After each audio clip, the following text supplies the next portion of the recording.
ఒంటి నిండా పావులు వేసుకోవడం అన్న మాటకు అసలు అర్థం వేరు. ఆయన మృత్యుంజయుడు. లోకంలో అందరూ మృత్యువుకి భయపడతారు. మృత్యువు పరమశివుడు ఒక్కడే.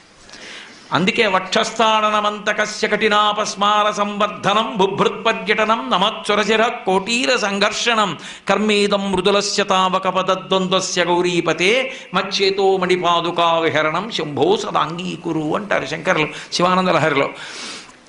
అటువంటి పరమశివుడు మృత్యువులకు మృత్యు అని చెప్పడం, కాలమునకు కాలమని చెప్పడం, పాములను మెడలో వేసుకోవడం. అందుకని అమ్మాయిన పావులు వేసుకుంటాడమ్మా. రేపు పొద్దున రత్న కంకణాలు పెట్టుకోమంటే పెట్టుకోడు. చందన గంధంబు జానడై పూయడు మద పంచ బాణ భస్మంబు. కానీ రేపు పొద్దున్న మీ నాన్నగారు అంగరాగాలు తెచ్చి, అంగరాగాలంటే ఏదో పౌడర్ డబ్బా తెచ్చి అక్కడ పెట్టి రాసుకోవాయి సువాసన వస్తుందంటే రాసుకోడు. గబగబా వెళ్ళి ఇంతకు ముందు తన 3వ కంటి మంటతో కాల్చేసిన మన్మధుడి భస్మ తీసి